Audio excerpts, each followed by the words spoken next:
आप देख रहे हैं देश लाइव, देश की आवाज। अस्सलाम वालेकुम, आदाब, नमस्कार, सत श्री अकाल। देश लाइव में आपका स्वागत है। मैं हूं सहल कुरैशी। उत्तर प्रदेश में दंगे भड़काने की एक साजिश की गई थी। मामला है बुलंदशहर का। कुछ हिंदू संगठन काफी हंगामा भी करने लगे। पुलिस के न जाने कितने जवानों को तैनात कर दिया गया। मामला यह था कि बुलंदशहर के गांव के अंदर एक ही रात में 4 मंदिरों की तकरीबन 1 दर्जन मूर्तियों को खंडित कर दिया गया। इसमें 150 साल पुराना एक शिवलिंग भी मौजूद है जिसे खंडित कर दिया गया। सुबह जब गांव वालों को पता चला कि मंदिर में मूर्तियां तोड़ी गई है तो हिंदू संगठन हमेशा की तरह जो होता है वो आ गए और बाकी आगे का काम मीडिया में सूट बूट वाले जो बैठे होते हैं चाटुकार, वो लोग तो कर ही लेते हैं। ऐसा ही बुलंदशहर के मामले में भी हुआ।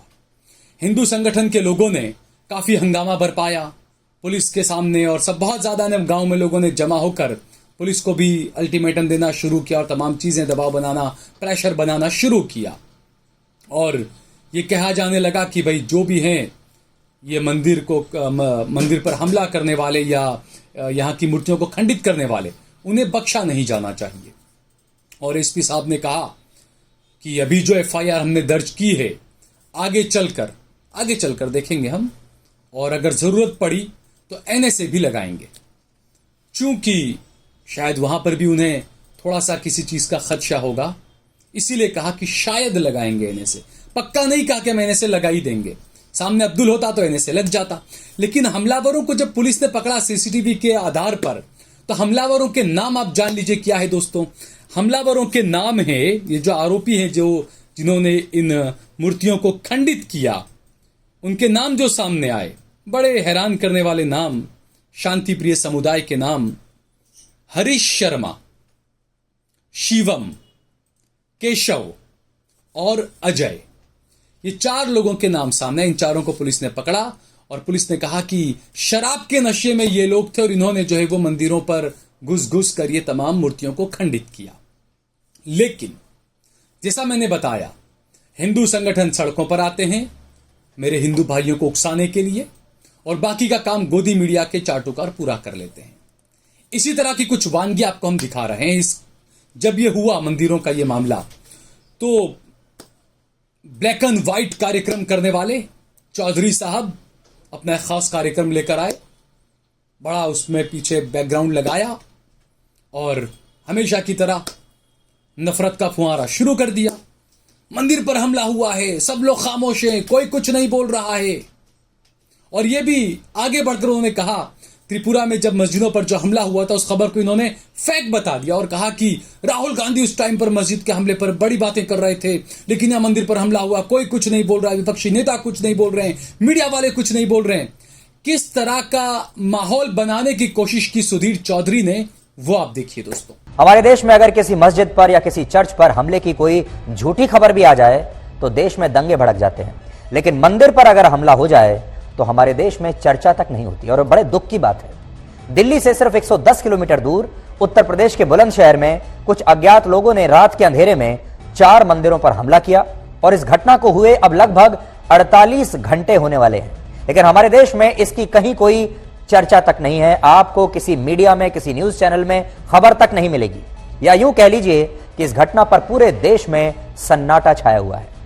यह सन्नाटा भी तब है जब उत्तर प्रदेश का बुलंदशहर जिला देश की राजधानी दिल्ली से ज्यादा दूर नहीं है, सिर्फ 110 किलोमीटर की दूरी है। और इस जिले के जिस गांव में 31 मई की रात को 4 मंदिरों पर हमला हुआ, उस गांव को बराल गांव कहते हैं और इसकी आबादी लगभग 15,000 है। यह मामला कितना गंभीर है इसका अंदाजा आप इस बात से लगाइए कि उत्तर प्रदेश पुलिस ने इस मामले की जांच के लिए 5 विशेष टीमों का गठन किया है और राज्य सरकार ने कहा है कि जिन लोगों ने इन मंदिरों पर हमला करके हिंदू देवी देवताओं की मूर्तियों को क्षति पहुंचाई और उन्हें खंडित किया, उन्हें गिरफ्तार करके उन पर नेशनल सिक्योरिटी एक्ट यानी एनएसए लगाया जाएगा। बुलंदशहर के इस गांव में जिन 4 मंदिरों पर हमला हुआ है उनमें से एक मंदिर लगभग 131 वर्ष पुराना है और इस मंदिर में एक शिवलिंग भी स्थापित था जिसे खंडित कर दिया गया और गांव के लोगों का कहना है कि इन मंदिरों पर बड़े ही क्रूर तरीके से हमला किया गया है। इसके अलावा जो मूर्तियां बहुत विशाल और बहुत पुरानी थीं, ऐसा आरोप है कि उन पर हथौड़ों से हमला किया गया, हथौड़ों से उन्हें तोड़ा गया और कुछ मूर्तियों को खंडित करके गांव के परिसर में आसपास खेतों में भी फेंक दिया गया। इससे भी बड़ी बात यह है कि इनमें सबसे पुराने मंदिर में जो 131 साल पुराना शिवलिंग था, उसे सबसे ज्यादा क्षति पहुंचाई गई और यह सब कुछ 31 मई को रात के अंधेरे में किया गया। गांव के लोगों का कहना है कि रात 10 बजे के बाद जब इन मंदिरों के द्वार बंद कर दिए जाते हैं, तब यह सुनियोजित तरीके से हमला हुआ और जिन लोगों ने हमला किया उनके बारे में अब तक किसी को कोई जानकारी नहीं है, कोई नहीं बता सकता कि ये लोग कौन थे। लेकिन अब पुलिस आरोपियों की गिरफ्तारी करने के लिए फॉरेंसिक टीम की मदद ले रही है और इस घटना के बाद से इस इलाके में काफी तनाव है। तो देखा आपने दोस्तों, किस तरह का माहौल बनाने की कोशिश की हिंदू भाइयों को उकसाने के लिए, हिंदू युवाओं को उकसाने के लिए, वर्गलाने के लिए। और ये सब यहीं पर नहीं रुक गए, ये और आगे बढ़े। इन्होंने तो बुलंदशहर में हिंदू मुसलमान का क्या रेशियो है, कितने प्रतिशत हिंदू रहते हैं, कितने प्रतिशत मुसलमान रहते हैं, वो भी बता दिया। और इससे आगे बढ़कर जो दिल्ली के अंदर जिस श्रद्धा की जो हत्या हुई, उस हत्या का जो हत्यारा था साहिल, उसको भी बुलंदशहर से जोड़ दिया, क्योंकि बुलंदशहर का होगा आसपास का या जो भी, तो मंदिर तोड़ने की घटना से उसको भी जोड़ दिया कि साहिल यहां का है। अरे भाई, वो हत्यारा दिल्ली में उसने हत्या की, वो दिल्ली में रहता है, वो हत्या का मामला पूरा अलग है। आप बुलंदशहर में उत्तर प्रदेश में कोई मंदिर के अंदर तोड़फोड़ कर रहा है, आप उसको साहिल से जोड़ रहे हो। यानी सुधीर चौधरी ने पूरी कोशिश की कि हिंदुओं को वर्गलाकर मुसलमानों के खिलाफ जहर उगलवाया जाए।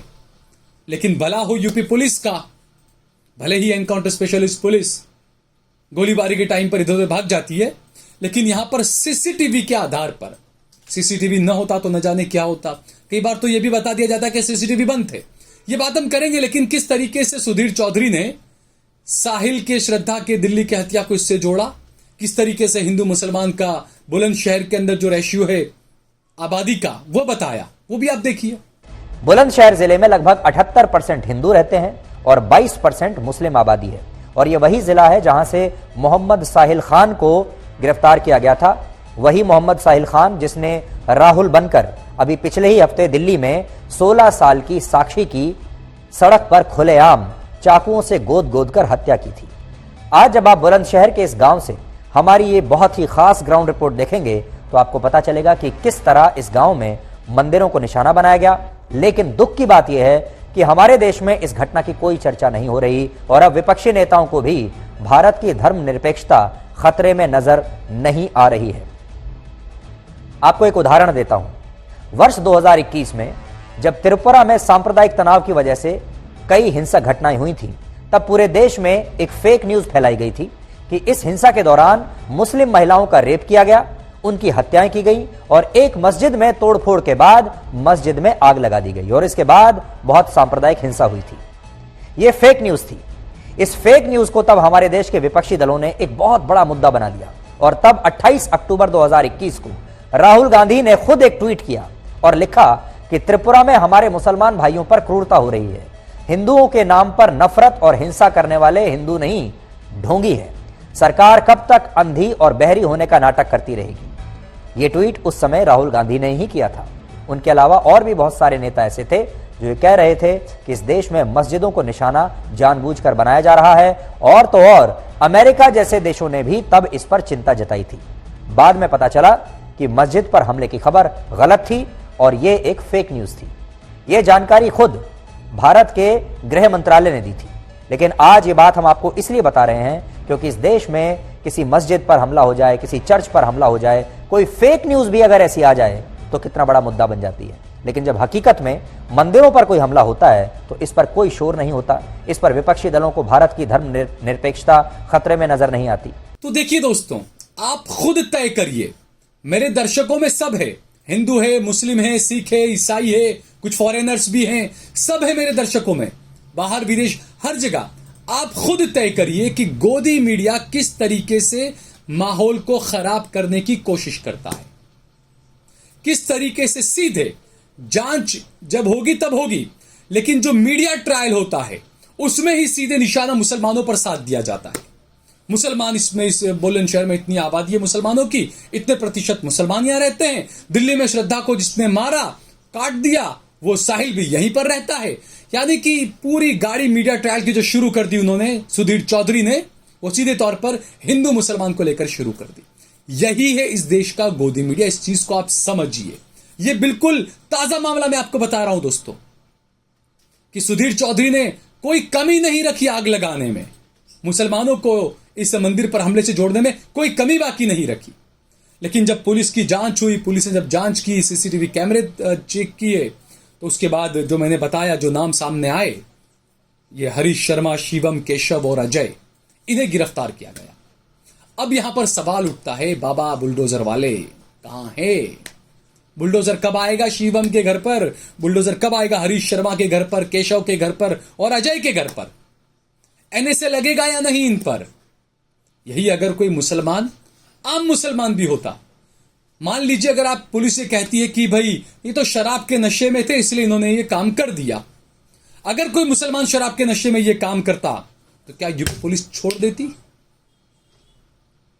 क्या योगी बाबा बुलडोजर नहीं भेजते? सवाल उठना लाजमी है, सवाल हमें उठाना पड़ेगा। लोकतांत्रिक आपका अधिकार है। जो ऐसे लोग जो नफरतें फैला रहे हैं, उन्हें सबक आपको सिखाना पड़ेगा संवैधानिक तरीके से।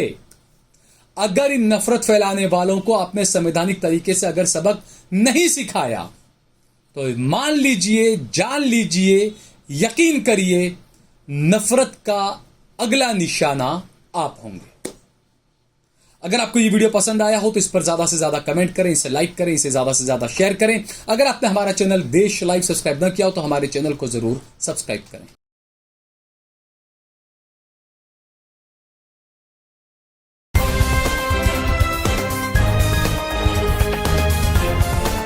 देश और दुनिया की तमाम छोटी और बड़ी खबरों के लिए हमारे चैनल को सब्सक्राइब करना न भूलें और बेल का बटन जरूर दबाएं।